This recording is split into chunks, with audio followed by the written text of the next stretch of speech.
जय माता दी दोस्तों। जिसका हमें सबसे बेसब्री से इंतज़ार था भाई, आखिरकार वो पावन दिन आ ही गया है। कहते हैं ना कि जब तक माँ का बुलावा नहीं आता कोई उनके दर पर नहीं पहुँच सकता। एंड आज हम जो है माता रानी के द्वार यानी माता वैष्णो देवी के धाम जा रहे हैं और हम निकल पड़े एक ऐसी यात्रा पर जहाँ कदम कदम पर भक्ति है, आंखों में श्रद्धा और दिल में बस एक ही नाम है, जय माता दी।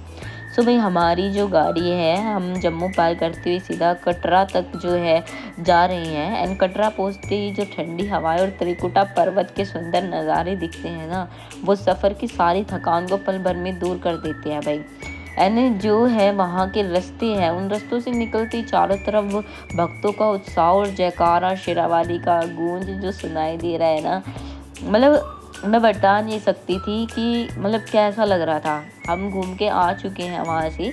एंड ये जो वीडियो है मैंने रिकॉर्ड की थी, ठीक है, माता रानी के जो दर्शन करके आए हैं हम। मैंने चलते टाइम जो 24 मिनट की जो वीडियो वो रिकॉर्ड की थी।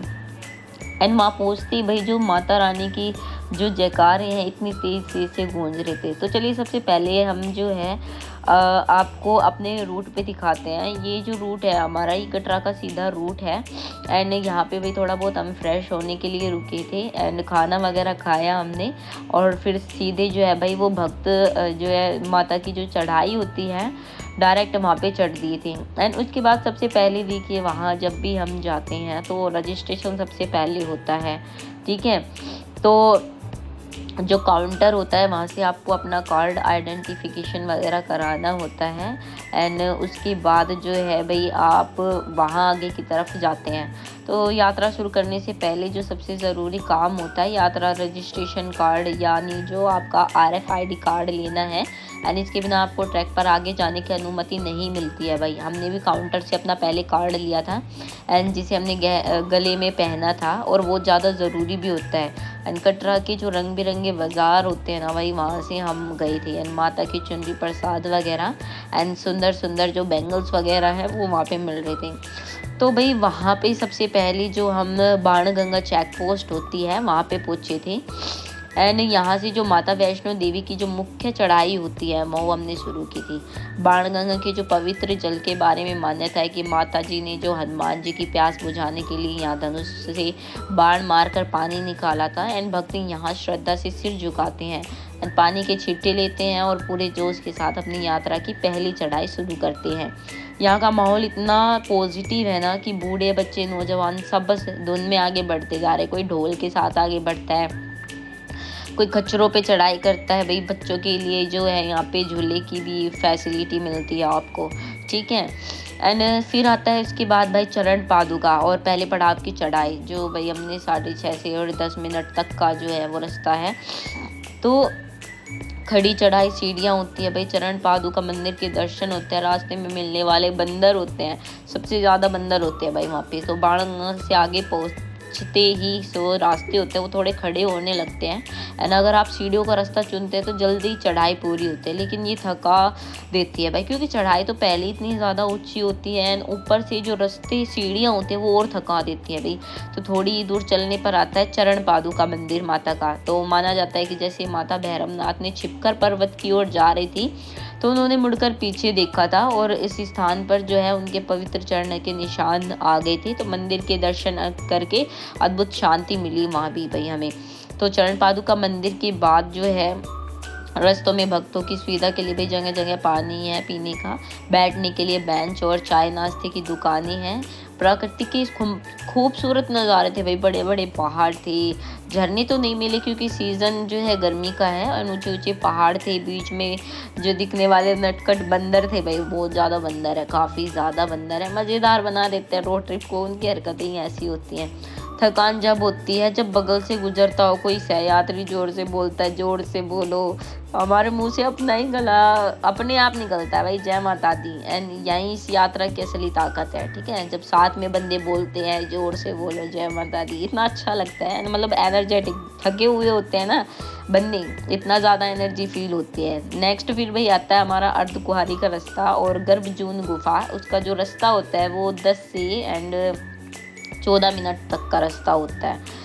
तो भाई अर्धकुंवारी मंदिर परिसर जो है वो भीड़ गर्भजून गुफा का रास्ता है। महाविश्राम करते हैं लोग। लगभग भाई जो है 6 किलोमीटर की चढ़ाई पूरी करने के बाद हम पहुंच जाते हैं फिर अर्धकुंवारी मंदिर पे। और इस यात्रा का जो आधा पड़ाव है, यहाँ भक्तों की सबसे ज़्यादा भीड़ होती है अर्धकुंवारी पे, क्योंकि इसकी मुख्य विशेषता है कि जो गर्भजून गुफा वहाँ पे मेन है। मान्यता है कि माता ने 9 महीने वैसे ही बिताए थे जैसे एक बच्चे माँ का गर्भ में रहता है ना, और यहीं से उन्होंने भैरवनाथ को चकमा दिया था। ठीक है, तो इसीलिए पतली गुफा से होकर गुजरना हर भक्त के लिए एक अनोखा और रोमांचक अनुभव होता है भाई।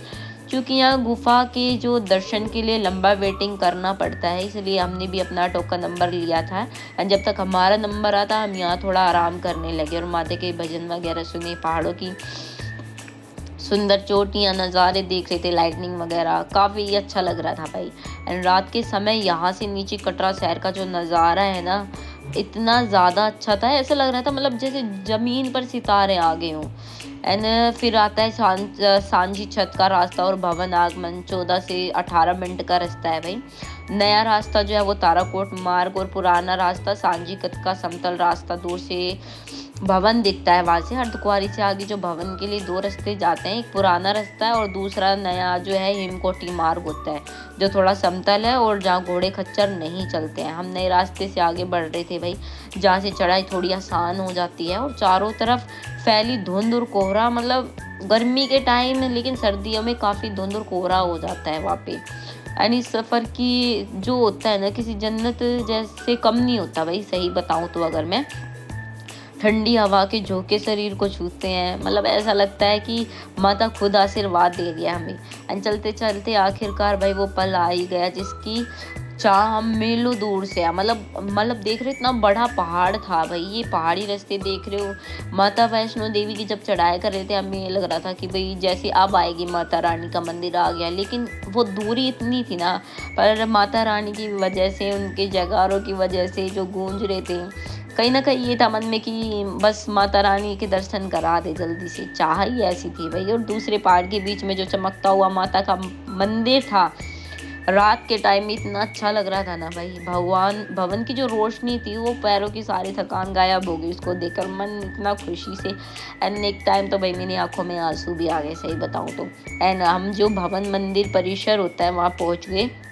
नाइट के टाइम में पहुंचे थे, हमने होटल वगैरह बुकिंग ली, तो 2-3 बजे करीब हम वहाँ पहुंचे। हमें लगा कि भाई नहा करके और डायरेक्ट सोने का हमें टाइम नहीं मिला, हम डायरेक्ट होटल में विजिट करते हैं, बाथिंग करते हैं और डायरेक्ट माता के जो मंदिर के लिए भाई निकल पड़ते हैं। और सबसे पहले हम लोग का रूम से अपना सामान, फ़ोन वगैरह, चमड़े की जितने भी चीज़ें वहाँ जमा कर देते हैं। और भाई बस बताया अपना बाथिंग करके और शुद्ध माता के मंदिर मुख्य दरबार की ओर हम कदम बढ़ा देते हैं भाई। फिर अपना माता की जो मुख्य भवन के दर्शन, वो जाने का रास्ता होता है 18 से और 21 मिनट का। भवन की लाइनें, गुफा का प्रवेश द्वार, दर्शन करके बाहर निकलते खुश चेहरे। मतलब जब जाते थोड़ी थकान होती है, लेकिन जो बंदे वहां से आते हैं ना भाई, इतने ज्यादा खुश नजर आते हैं। और भवन की जो लंबी लाइनें में खड़े होकर सच्ची जोत वाली माता तेरी सदाई जय के नारे लगाते हैं। मुख्य गुफा के पास पहुंच चुके थे भाई।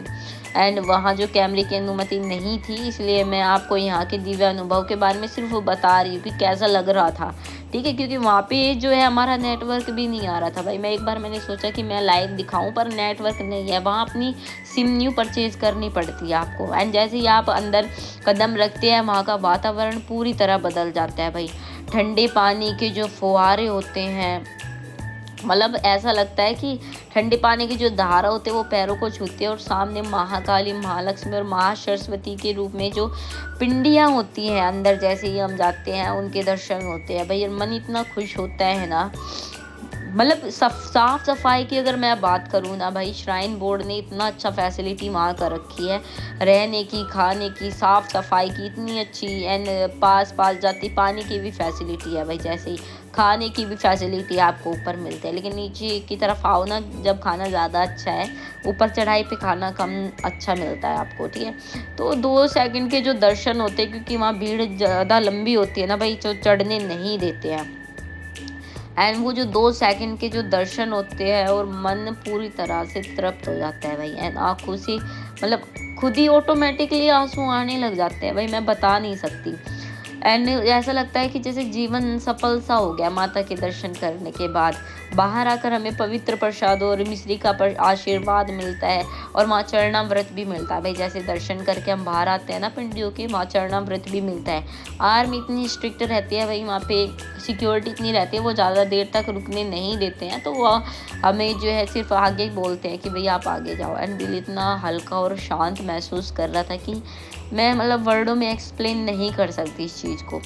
लेकिन दोस्तों हमारी जो यात्रा भी अधूरी है, क्योंकि माता के दर्शन जो है जब तक पूरे नहीं माने जाते हैं, जब तक हम भैरव बाबा के दर्शन ना कर लेते हैं। ठीक है, तो सबसे पहले आप माता रानी के दर्शन करते हैं, उसके बाद जो है भैरव बाबा दर्शन और यात्रा का जो समापन है वो 21:30 से जो भाई 24 मिनट पे आपका हो जाता है। तो रोपवे का सफ़र भी है या भैरव की खड़ी चढ़ाई, भैरव मंदिर और कटरा जो वापसी होती है। क्योंकि माता की चढ़ाई से भी ज़्यादा जो हैवी चढ़ाई अगर मैं बताऊँ ना, तो वो भैरव की चढ़ाई है, खड़ी चढ़ाई है भाई। मतलब इतना थका देती है भैरव की चढ़ाई।